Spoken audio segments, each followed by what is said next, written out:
Hello प्यारे बच्चों, आप सभी का स्वागत है आपके अपने यूट्यूब चैनल ज्ञानधारा 4 में। आशा करता हूँ आप सभी लोग ठीक होंगे।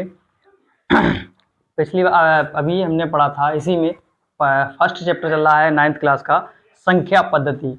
उसमें हमने 1.5 मतलब 4 तक पढ़ लिया। आज 1.5 इसके भी पहली हेडिंग मतलब पहले सवाल लग गए थे, ज्ञात कीजिए, वो तो सवाल लग गए थे। आज हमारी हेडिंग है दूसरी, इसमें भी ये ज्ञात कीजिए। कुछ मान दे रखा है इस तरह का, वो हमें इसका मान निकालना है। देखो कैसे निकालते हैं। सबसे पहले हम 9 को तोड़ेंगे। 9 का निकालेंगे एलसीएम ऐसे करके। इसे 3 से काट सकते हैं, काट लो, 3 आ गया। फिर 3 से काट लो, 1 कम आ गया। तो क्या हुआ, 3 की घात 3 गुणा 3 जब होता है तो उसको क्या लिखते हैं, 3 की घात 2 ऐसे लिखते हैं। समझ आ रही है बात, ये बात ऐसे लिखते हैं। तो इसको कैसे लिखेंगे हम, बराबर का चिन्ह लगाएंगे और 9 की जगह हम कितना रख देंगे, 3। ये वाला मान जो है, ये 3 3 9 है, ये वाला मान निकल गया, ये रख देंगे हम यहाँ पर, रख दिया, यही तो है। और ऊपर 3/2 इसकी पावर यूं ही लगा दी। अब देखो नीचे क्या कर दें, पावर से पावर खत्म हो गई, 3 की पावर 3 हो गई। अब क्या होगा, 3 तिया 9, 9 तिया 27। इसका आंसर क्या आया, 27 है। देखो सर बिल्कुल 1 मिनट में सीख लो किस तरह से इसका मान हम निकालते हैं। इसी तरह अगला सवाल है 32। दूसरा सवाल हमारा है 32 की होल पावर 2/5। जो है 32 की होल पावर 2/5। तो हमें पता है कि 32 जो है इसको तोड़ेंगे सबसे पहले। जैसे इसको तोड़ा था, घात के रूप में इसको बनाएंगे। 2 से काटो 16 बचा, फिर 2 से काटेंगे कितना बचेगा, 8 बचेगा। फिर 2 से काटेंगे तो 4 बचेगा, फिर 2 से काटेंगे तो 2 बचेगा, और फिर 2 से काटेंगे तो 2 बचेगा। नहीं तो 2 हो गया। अब कितनी घात हो गई, 5 बार है तो 2 की घात 5 कर देंगे। इस 32 को हम लिखेंगे, ये दोनों एक ही हैं। 32 को हम ऐसे भी लिख सकते हैं, इसका मान 32 आएगा, और 32 को इसे भी लिख सकते हैं, दोनों तरीके से। तो 32 का मान कितना है, 2 की घात 5। कितना आया, 5। और ऊपर से पावर ये लगी हुई है, ये वाली उठा के यहाँ पर लगा देंगे। इसको इससे खत्म। क्या आया हमारा, 2 निकल के आया, 2 की पावर 2। तो आंसर क्या आ जाएगा हमारा, 2 दूनी 4, ये निकल के आया आंसर। समझ में आया। इस तरह से सवाल करेंगे। अगला सवाल हमारा कह रहा है 16 की पावर 3/4। ये तुम्हें खुद करना है। मतलब सवाल नंबर तीसरा है जो हमारा, 16 की पावर 3/4, ये तुम्हें खुद करना है। 16 की पावर 3/4 अपने आप करोगे, कमेंट में बताओगे आंसर कितना आया। उसके बाद जो लास्ट सवाल है वो मैं लगवाऊंगा, वो थोड़ा टफ है, वो देखो कैसे लगता है, वो भी लगवाऊंगा। और जहां पर समझ में ना आए तुरंत पूछ लो कि मुझसे ये समझ में नहीं आया।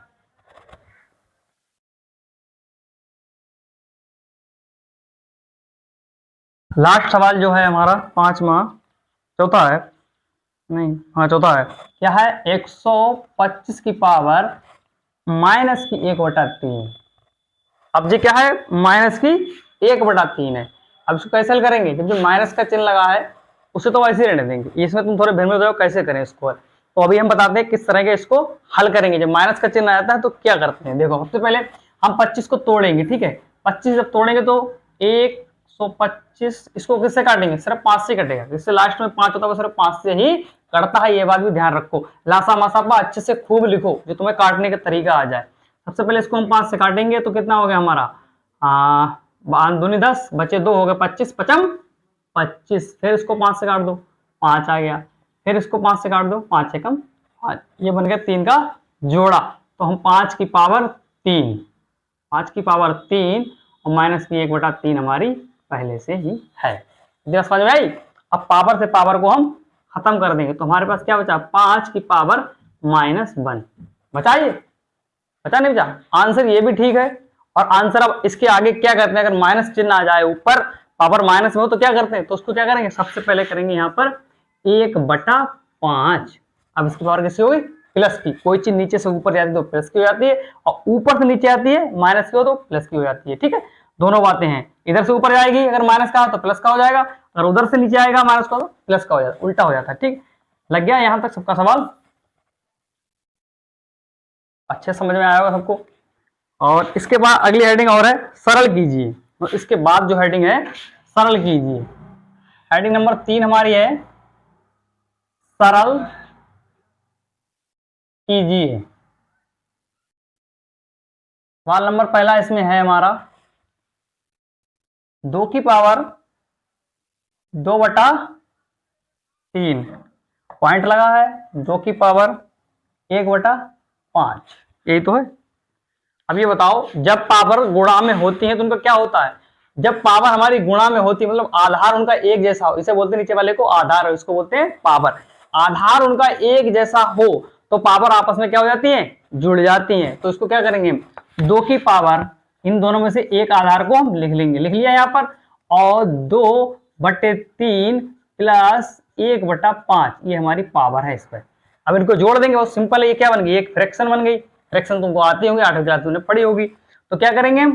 5 दूनी 10, पहले 2 लिख लो यहाँ पर ऐसे, 5 दूनी 10, 10 हो गया। इसकी इधर मल्टीप्लाई, इसकी इधर मल्टीप्लाई, और इसकी मल्टीप्लाई। 10 प्लस 3 तियां 9 बटे 5 तियां 15, ये हमारी पावर है। अब क्या करेंगे? 2 की पावर लगाएंगे यहाँ, 10 3 13, 13/15, 13/15, ये हमारा आंसर होगा। अब इसको हल करने का तरीका क्या? और कुछ नहीं, इतने पे ही ये सवाल रुक जाएगा, इसका यही आंसर होगा। अगर पावर निकालोगे तो पावर के जोड़ा बनते, नीचे कुछ है नहीं, अंडर रूट में आ जाएगा मान इसका, इसलिए इसको यहीं पर छोड़ दे, इतना ही इसका आंसर होगा। सिर्फ हमें सरल करना है कि इन दोनों को आधार एक जैसा, आधार 2 है इसके, तो एक आधार को लाना है, उसी को हल करना है। अगला सवाल देखो क्या है, माइनस का सवाल नंबर 2 है 1/3 लिखा हुआ है, उसके ऊपर 3 की पावर लिखी हुई है, और ऊपर लिखा हुआ है हमारा 7। सवाल नंबर 2 ये कह रहा है। अब इसको हल कैसे करेंगे? इसको ऊपर ले जाएंगे, ठीक है, इसको ऊपर ले जाएंगे तो क्या करेंगे हम? 1/3 को ऊपर ले गए, 3 की पावर -3 और बटे 1 की होल पावर 7, यही तो होगा। अब क्या होता है? जब पावर के ऊपर पावर होती है तो क्या होता है? उनके आपस में मल्टीप्लाई हो जाती है। तो क्या करेंगे हम? मल्टीप्लाई कर देंगे, इसकी और इसकी गुणा कर देंगे, 7 या 21, लेकिन काय के आएंगे? माइनस के 21 होंगे, ठीक है। बटे में एक है, उससे कोई मतलब है नहीं, तो इसको क्या लिखेंगे हम? 1/3 की पावर 21, इस तरह से इसको हम हल कर देंगे। ये बात समझ में आई अच्छे से? बिल्कुल एक एक सवाल है, एक एक स्टेप बिल्कुल छाप लीजिए अपनी कॉपी पे, और 2-3 बार इसको लगाइए अपने यहाँ, अपने आप आ जाएगा। उसके बाद 11/11, 1/2, 1/4 इसकी पावर है, वो अपने आप हल करो। आधार एक जैसा है, नीचे से पावर ऊपर जाएगी, माइनस हो जाएगी, जब यहाँ पर इस तरह का बन जाएगा, यहाँ पर क्या हो जाएगा? माइनस का चिन्ह लग जाएगा, सिर्फ माइनस का चिन्ह लग जाएगा। तीसरे सवाल में, ये तुम्हारे लिए होमवर्क है। अगला सवाल भी ऐसे ही है, 7 और 8, 1/2, आधार 1/2, तो हम 8 को कुछ ना कुछ तोड़ेंगे जो 7 के रूप में आ जाए, फिर उसका 1/2 1/2 दोनों को जोड़ देंगे, 8 तो 56, 56 की पावर कुछ आ जाएगी यहाँ पर, इस तरह का सवाल है, ठीक। उसके बाद हमारा कल शुरू होगा बहुपद। बहुपद के बारे में थोड़ा हम आज जान लें, फिर उसके बाद कल इसको चैप्टर को शुरू करेंगे। चैप्टर नंबर 2 है हमारा बहुपद। चैप्टर नंबर 1 हमारा आज समाप्त हुआ, अच्छे समझ में आया होगा तुम्हारे। पहले चैप्टर का नाम है हमारा, क्या नाम? पहले चैप्टर का नाम, चैप्टर नाम याद रखिए, तभी ही सवाल लग जाएंगे जल्दी, आसान होती है, क्योंकि चैप्टर सवाल जब कोई सामने आता है और हमें ये पता लग जाए कि हाँ ये उस चैप्टर का सवाल है, जैसे मान लो इंटीग्रेशन है, डिफरेंशियल है, या परिमेय संख्या अपरिमेय संख्या हमारे कौन से चैप्टर में आती है, अगर चैप्टर का नाम हमें पता चल जाए तो 50% सवाल पहले ही हम हल, समझ लो, और दिमाग में आ जाता है कि हाँ उस चैप्टर का हल हो जाएगा। इसीलिए सवाल को पहचानना सीखो कि कौन से चैप्टर से ये है। दूसरा चैप्टर है हमारा बहुपद। अब इसमें क्या होंगे? बहुत सारे पद होंगे, मतलब x होगा, x² प्लस 4x प्लस 5, जो इस तरह के, इनको कहते हैं हम पद, जो एक सवाल में बहुत सारे पद होते हैं, ये कोण बने हुए हैं, कोण का नाम आ गया, x y z है, उन्हें क्या बोलते हैं? पद बोलते हैं। इनको ही ज्ञात करना होगा। आगे इसके आगे फिर द्विघात समीकरण होंगे, उनको भी हल करेंगे। तो बहुपद हम लोग समझेंगे। बहुपद में 2 चीजें आती हैं, एक आती है चर राशि, एक अचर राशि। चर किसे बोलते हैं, अचर किसे बोलते हैं, ये बात मैं कल आपको समझाऊंगा, 1 मिनट में सीख जाओगे। चर राशि क्या होती है हमारी, अचर राशि क्या होती है। चर और अचर पे ही इस पे पूरी बहुपद जो चैप्टर है, चर और अचर पे ही आधारित है, क्योंकि चर राशि की उन पर कहीं पूछेंगे घात कितनी होती है, चर राशि की गुणा कैसे करते हैं, अचर राशि और चर राशि में अंतर क्या होता है, इस तरह के सवाल इसमें है, वो मैं कल समझाऊंगा। और एक बात और है, 1 तारीख से मैं हाई स्कूल, मतलब इंटर की क्लासेज जो है, हाई स्कूल 10th की जो क्लासें हैं वो लगाऊंगा, बिल्कुल फ्री है आपके लिए। जो भी पढ़ना चाहता है वो तुरंत सब्सक्राइब कर ले चैनल को, और बिल्कुल शुरू से पहले चैप्टर से पढ़ाऊंगा। उसमें भी शुरू में परिमेय संख्याएं होती हैं, जैसे 9th क्लास में पढ़ गए, 8वें वाला पढ़ के गए, तो 9th क्लास में थोड़ा शुरू के चैप्टर 8वें क्लास से मिलते हुए हैं। जैसे फ्रैक्शन बनाई, यहाँ पर पावर के ऊपर फ्रैक्शन बन गई, वहां पर डायरेक्ट फ्रैक्शन करना पड़ती है। ऐसे ही हाई स्कूल में जो है वो नीचे से, मतलब जो चैप्टर नीचे शुरू की शुरुआत होती है, तो वो 9th क्लास वाला ही थोड़ा आता है उसमें, तो वो भी मैं समझाऊंगा। 1 तारीख से उसकी क्लासें चालू हो जाएंगी, मतलब 1 अप्रैल से। जो भी पढ़ना चाहता है वो चैनल को सब्सक्राइब कर ले, नोटिफिकेशन दबा ले, सबसे पहले वीडियो अगर बनेगी तो उसके पास पहुंच जाएगी।